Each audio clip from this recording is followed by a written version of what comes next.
Vamos começar mais uma videoaula com o professor Humberto. E o tema da nossa aula é a formação dos Estados Nacionais e o absolutismo. Então, vem com a gente que aqui dá história.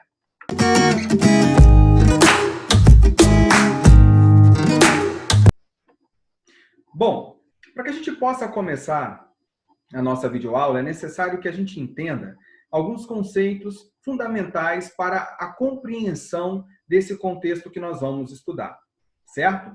E a gente começa, então, falando sobre o conceito de etnia. Provavelmente é um termo muito utilizado, né, dentro de um assunto como esse, ou entre outros assuntos no campo da história, mas gera sempre uma dúvida. O que é etnia? Etnia nada mais é do que povo, um grupo de pessoas, onde esse grupo de pessoas eles possuem características biológicas semelhantes, né? O formato do nariz, da boca, dos olhos, a altura, a cor da pele, e tudo isso vai formando aquele grupo e caracterizando aquele grupo. Um outro elemento também que caracteriza um determinado grupo e que também faz parte desse conceito, desse significado de etnia, é os aspectos culturais. Então, esse grupo não tem só em comum seus membros, as pessoas desse grupo, as características biológicas, como eles também possuem uma característica cultural. E essa característica cultural, ela é nítida, né, perceptível, a gente consegue percebê-la por meio da forma como eles enxergam o mundo, então, portanto, como eles se comportam, como eles se vestem, a forma como eles se alimentam. E para exemplificar melhor este conceito, nós temos aqui os povos indígenas, né? Nós temos uma diversidade de povos, de grupos indígenas presentes dentro do nosso território, por exemplo, e espalhado ao longo da América, mas que é um exemplo de etnia. Então, dentro de um determinado grupo, eu tenho ali as suas características biológicas, os traços físicos, e eu tenho também as características culturais que torna aquele grupo com aquela identidade, portanto, dentro desse conceito. Os árabes é um outro grupo também que podemos utilizar como exemplo de etnia, tá? Mas o Brasil, ele na verdade é um território em que nós temos essa mistura de etnias, né? Então nós temos um grupo multiétnico aí que compõe o nosso território. Outro termo e outro conceito importante é o Estado. E o que é o conceito de Estado?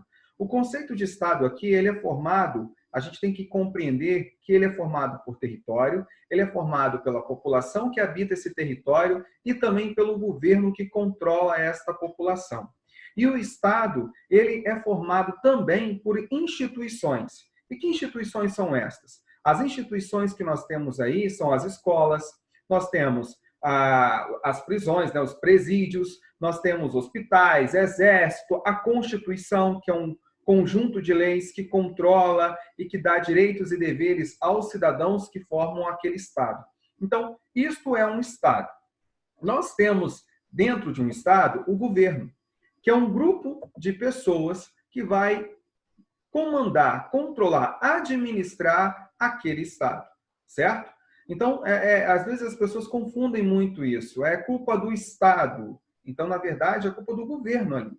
É uma responsabilidade do governo que está à frente daquele Estado. O Estado é como se fosse uma casa, uma estrutura fixa. E o governo são as pessoas que vão morar dentro desta casa, certo? E aí, essas pessoas vão organizar aquela casa conforme os seus interesses, os seus desejos. O Estado é a mesma maneira.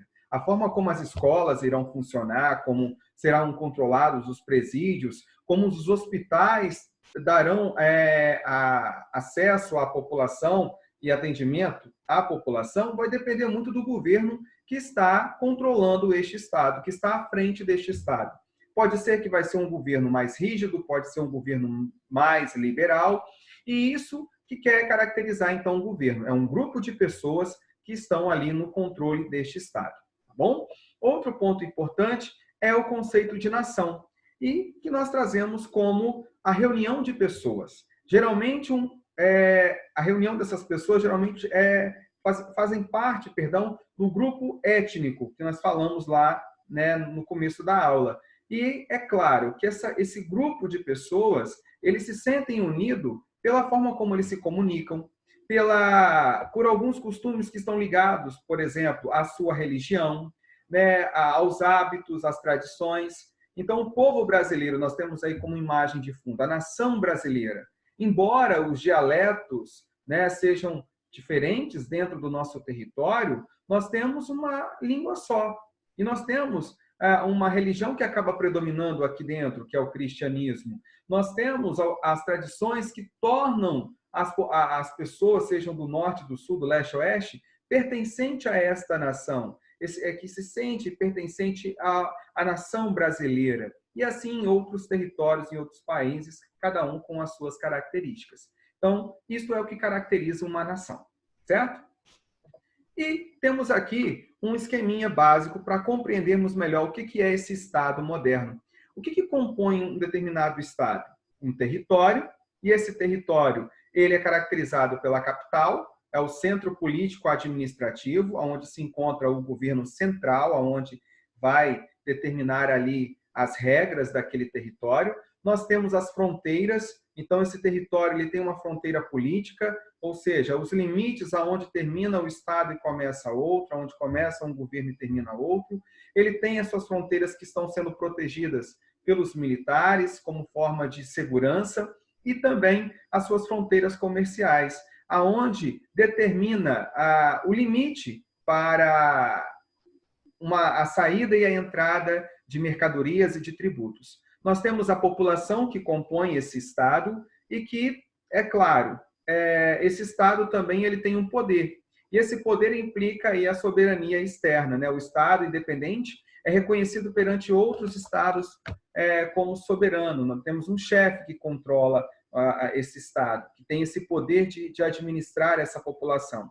E a legitimidade, que é a lei, que é aquilo que torna legítimo o que está sendo aplicado dentro daquele território. Então, essas são as principais características para a gente começar a entender a formação dos Estados nacionais e o absolutismo. Até a próxima aula.